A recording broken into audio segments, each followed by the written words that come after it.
Shalom, salam sejahtera para pemirsa Tabura Injil yang Tuhan Yesus Kristus kasihi. Kembali lagi kita ada dalam program Tabura Injil. Di saat ini kita hendak membaca dan mendengarkan firman Tuhan yang menjadi tuntunan kita, penolong kita. Sebelumnya itu marilah kita berdoa meminta terang Roh Kudus agar Tuhan menuntun kita dalam membaca dan mendengarkan firman-Nya. Kita berdoa. Terpujilah Engkau ya Tuhan, yang telah memberikan kami hidup dan kekuatan kesehatan. Maka di saat ini kami kembali lagi mendengarkan firman-Mu di dalam perenungan pembacaan firman yang hendak kami baca dan kami dengarkan. Berkatilah pembacaan firman yang sebentar hamba taburkan kepada seluruh pemirsa Tabura Injil yang mendengarnya. Berkatilah kami sekalian, berkatilah para pendengar yang mendengarkan firman-Mu. Dan biarlah Roh Kudus menuntun mereka, buka telinga, hati, dan pikiran untuk memahami firman Tuhan dalam kehidupan. Di dalam nama Yesus Kristus, firman yang hidup, kami telah berdoa kepada-Mu ya Bapa di surga. Amin. Saudara-saudara pemirsa Tabura Injil yang dikasihi dan diberkati Tuhan, pembacaan firman Tuhan yang hendak kita dengarkan di saat ini ada dua bagian pembacaan firman Tuhan. Pembacaan yang pertama kita hendak baca di dalam kitab Perjanjian Lama, Imamat pasal 19 ayatnya yang ke-11, dan juga kitab Perjanjian Lama bagian kedua, yaitu Amsal pasal 20 ayatnya yang ke-23. Saya hendak membacakan bagian firman Tuhan ini bagi kita sekalian dan para pendengar yang setia mengikuti firman ini, hendak membacanya dengan dalam Alkitab yang ada pada kita. Perikop pembacaan kudusnya hidup. Ayatnya yang ke-11, janganlah kamu mencuri, janganlah kamu berbohong, janganlah kamu berdusta seorang kepada sesamanya. Demikian pembacaan yang pertama. Pembacaan yang kedua yang terdapat di dalam Amsal pasal 20 ayatnya ke-23. Bunyinya, dua macam batu timbangan adalah kekejian bagi Tuhan, dan neraca seorang itu tidak baik. Demikian jauh pembacaan firman Tuhan. Kiranya Tuhan menolong kita untuk ada dalam perenungan firman Tuhan. Saudara-saudara pemirsa Tabura Injil yang dikasihi dan diberkati Tuhan, melalui dua pembacaan ini hendak saya memberikan atau mengangkat bagi kita tema yang mengantar kita untuk kita mendengarkan firman Tuhan, yaitu kejujuran dalam setiap transaksi. Kejujuran dalam setiap transaksi. Dua pembacaan dari kitab Perjanjian Lama, Imamat pasal 19 ayat 11 dan Amsal pasal 20 ayat 23 memberitahukan kepada kita sekalian, saudara dan saya yang mendengarkan dan membaca firman ini, bahwa di dalam pembacaan kita di kitab Amsal disampaikan kepada kita tentang neraca, yaitu timbangan atau batu timbangan merupakan bagian yang digunakan oleh seorang pedagang yang sering menggunakan neraca sebagai tempat atau alat pengukur untuk mengukur sesuatu atau menimbang sesuatu. Dan di dalamnya itu kita bisa lihat setiap timbangan yang digunakan oleh pedagang yang menggunakan timbangan kadangkala menipu orang lain. Kadangkala ia menggunakan timbangan itu dengan penipuan-penipuan sehingga merugikan orang-orang atau para pembeli yang datang kepada dia untuk bertransaksi dengan dia.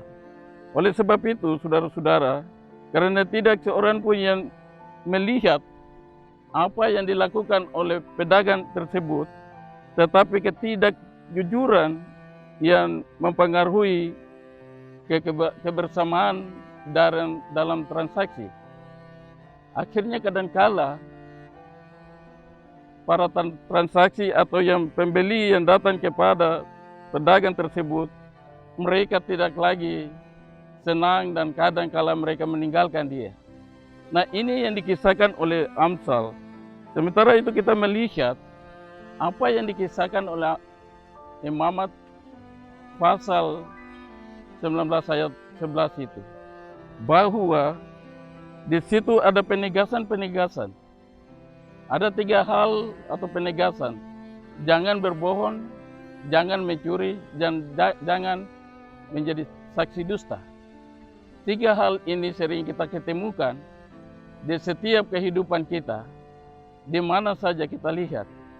Kadangkala membohong atau berbohong terhadap sesuatu, hal kecil pun, tapi kadang itu mempengaruhi kehidupan iman kita. Di mana ketika kita berbohong, walaupun kita katakan itu tidak sengaja, tapi mempunyai pengaruh secara iman, kita telah membohongi orang lain. Inilah yang disampaikan bagi kita. Saudara-saudara pemirsa Tabura Injil yang dikasihi dan diberkati Tuhan, ketidakjujuran membuat kita tidak mampu mengendalikan diri kita dan hubungan kita dengan orang lain, dengan sesama kita yang lain akan terputus. Kadangkala hubungan kita dengan orang lain semakin jarak, rentan kita dengan orang lain, hubungan kita itu rentan dan menjadi jarak antara kita dengan orang sesama kita, bahkan keluarga kita. Dalam hal ini, Imamat pasal 19 ayat yang ke-11 menekankan 3 hal penting. Jangan berbohong, jangan mencuri, jangan saksi dusta. Hal-hal ini yang sering kita ketemukan. Saudara-saudara pemirsa yang dikasihi dan diberkati Tuhan, jika sikap ketidakjujuran itu ada dalam hidup kita, maka sampai kapankah itu terus kita lakukan? Jika kejujuran itu yang kita nampakkan, maka selalu kita ketemukan yang disebut ada rasa damai, ada sukacita di dalam kehidupan kita. Kita belajar dari apa yang disampaikan oleh kitab Imamat dan juga kitab Amsal. Amsal menekankan hal yang paling praktis yang selalu kita lihat. Kita jumpai itu di perdagangan, contoh di setiap pasar. Para pedagang-pedagang yang berjualan, yang menggunakan alat timbangan sebagai transaksi dia dengan pembeli. Kadangkala di sini terjadi kesalahan. 1 kilo yang sebenarnya harus dibeli dikurangi situ. Tapi karena dia cepat untuk menutupi kesalahan itu, maka dia bilang 1 kilo. Saudara-saudara pemirsa yang dikasihi dalam berkati Tuhan, kita telah melakukan kesalahan. Penipuan telah terjadi di mana-mana. Kita juga bisa melihat di sisi lain, saudara-saudara sekalian, di mana ketika seseorang diadili di dalam satu pengadilan, hal ini pun terjadi. Ada saksi-saksi bohong, saksi-saksi penipuan yang terjadi. Inilah yang ditekankan oleh kitab Imamat. Jangan mencuri, jangan berbohong, dan jangan mendusta. Mencuri dan berbohong, mendusta, ini kerap kali kita ketemu. Kita ketemu di mana saja. Yang tadi disampaikan adalah ketika kita melihat seseorang diadili, ada terjadi di situ pencurian hak.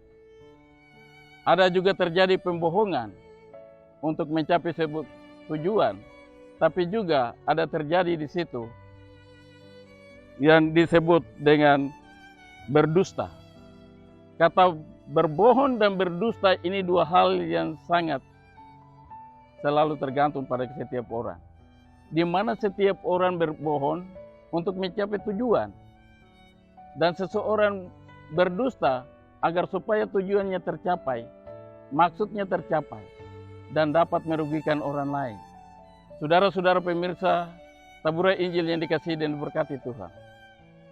Jikalau ini terjadi terus di dalam kehidupan kita, dan kita terus mempraktekkan hal-hal yang demikian yang ditekankan oleh kitab Imamat dan Amsal, maka iman kita itu akan tergoncang. Iman kita terganggu, dan kita tidak mencapai yang disebut dengan rasa damai dan rasa sukacita. Saudara-saudara pemirsa taburai Injil yang dikasihi dan diberkati Tuhan, mari kita harus melihat secara baik apa yang disampaikan oleh kitab Imamat dan Amsal ini. Yesus juga menyampaikan hal yang sama di dalam pengajarannya. Ia merangkul larangan-larangan yang dikutip atau disampaikan oleh kitab Imamat, di mana Yesus mengatakan di dalam Matius pasal 22 ayat 34-40, dengan melakukan hukuman ini sesuai dengan apa yang dinyatakan atau dituliskan dalam kitab Imamat tentang jangan berbohong, jangan mencuri, jangan mengucapkan saksi dusta. Yang dirangkum oleh Yesus Kristus yaitu menyebutnya sebagai hukum yang terutama, yang pertama dan yang terutama. Mengasihi, saling mengasihi di dalam setiap kehidupan kita.